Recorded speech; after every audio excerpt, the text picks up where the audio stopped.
Lo mthetho kawuhambi wodwa, kukhona neminye. Uma usukuhamba phakathi kwezwe, ungawuhloniphi umhlaba, ungazihloniphi, ungabahlonipha abanye abantu, nawe uphakathi kwalelozwe.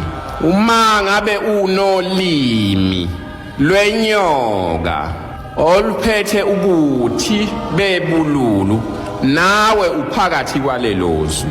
Kuhambe kwesinye isikhathi, ngoba lento ude uyetha njalo. Inkomishi yolaka lukaNkulunkulu ide ikhongozela ngelinye ilanga iyochitheka. Iminyaka yakho bese incipha. Lokhu akhuluma ngakho lo muntu ongumnikazi walencwadi, uMose, ukhuluma ngento enjalo. Cishiselwa komuntu iminyaka yokuphila ngenxa yezinto ezimbi azenzayo. Kukhona izono eziphatha amadoda zasemakhaya. Ikhona leyo nto angawuphathi ngenhlonipho umuzi kayise. Iso likaNkulunkulu liyakubuka, azenzele akuthandayo. Kukhona into ongeke uze ukwazi ukungena phakathi kwayo, noma ngabe uyathandaza kangakanani. Awunakwazi ukungena phakathi komsebenzi wolaka lukaNkulunkulu nomuntu, kakhulukazi mangabe engaphendukile wazisola. Yinto leyo maNazaretha ofanele niyazi ukuthi akekho umuntu ongangena phakathi komsebenzi wolaka lukaNkulunkulu nomunye umuntu uma ngabe lowo muntu engaphendukile ezenzweni ezibanga lolu laka lukaNkulunkulu. Kodwa ke uMose ukhuluma ngenye into, mina ngikhuluma ngokunye.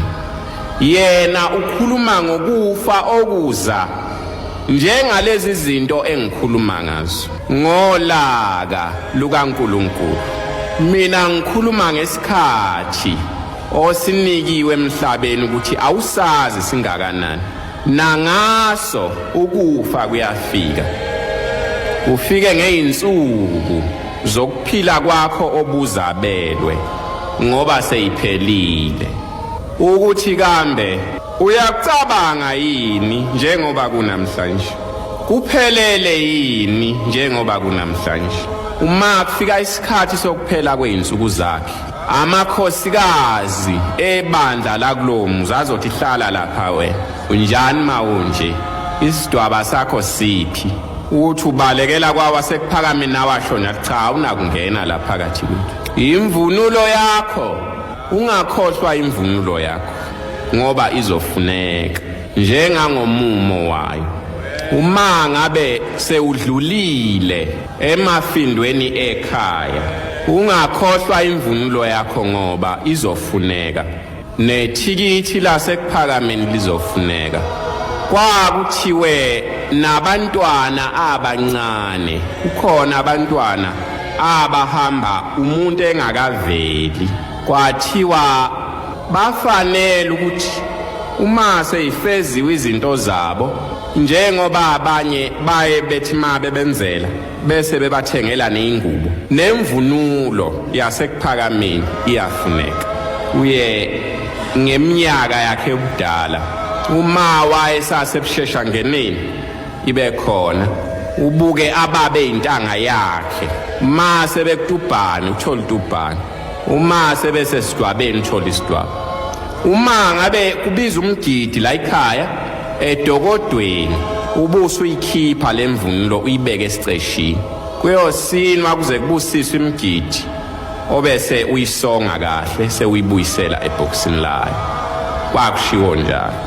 Manje ke ngikhuluma into enjalo, kodwa bengikhuluma indaba yalo endoda nomkayo. Engithi kwaba isikhashana esincane behleli ndawonye, bathe ngokuthola umntwana bese bancane wayesegula. Lo ntombazane esehamba emhlabeni, washiya lo myeni wakhe nosizi lwalo mntwana eyedwa.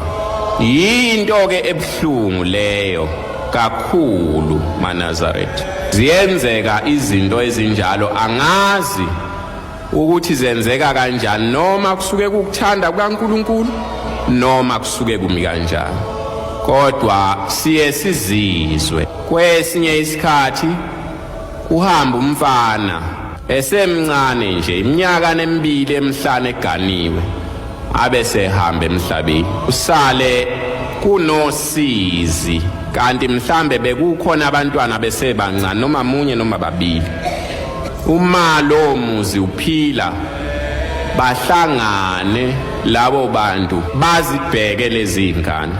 Kwesinye ke isikhathi kuye kungabi umfana, kwesinye isikhathi kube intombazana ihambe, asale umfana nezingane ezincane noma yinye asale nayo. Kusale kuba lukhuni kakhulu, ngoba abantu besilisa akuvamile ukuthi akwazi ukunaka kahle ingane. Kuye ngabi nayo indlela ukuthi umntwana uzomnaka kanjani.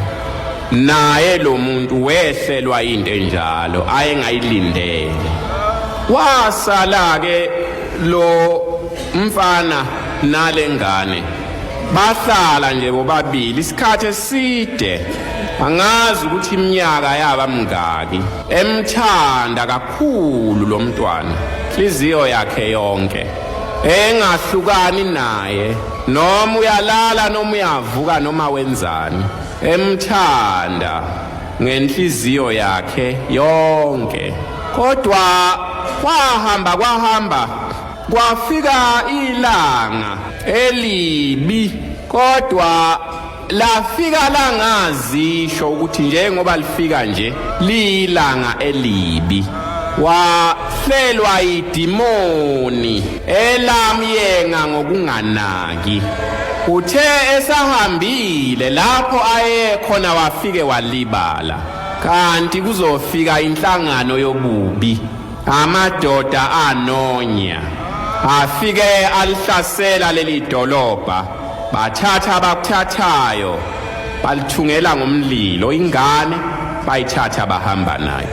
Uyabuya kubopheni intuthu, isililo angakaza asizwe selokhu wazalwa.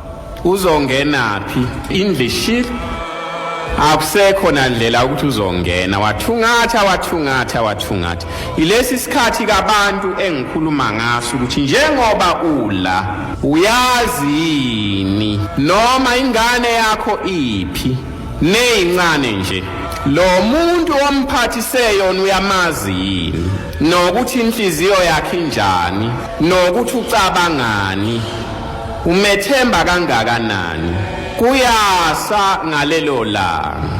Wathungatha, wamemeza, wakhala, wenza yonke into, kodwa ingane ayaze yavela. Wayesebona isidunjana esinye sishile singabonakali, wathi uyafanisa inhliziyo yakhe yathi yingane yakhe le. Wayithatha, wakhala, walila, wenza konke. Ithuba onalo, ithuba lento isase esandleni sakho, usayibona. Uma kudlula lapho awunamandla ukuthi ungenzani. Abanye uNkulunkulu uzomnika ithuba, uzobuya lo mntwana abe ngamnakile ukuthi ushone ngapi, uzobuya, kodwa nakusasa uzophuma futhi ahambe ngendlela angamazi ukuthi uyaphi. Mhlambe uyobana inhlanhla, uzodeya hamba phinda buya, kodwa mhlambe kwesinye isikhathi inhlanhla ungabi nayo. Lizofika ilanga lokuthi nawe uhamba uthungatha. Wayesemthatha lo mntwana amfice eshile, wathi abamshise, funa umlotha. Ningi izinto abantu abazenzayo, ukufa ingqondo yomuntu kuyayithikameza, menza enza izinto wena muntu omunye ongeke uzuyiqonda ukuthi wenzani lo muntu. Hlungu benhliziyo.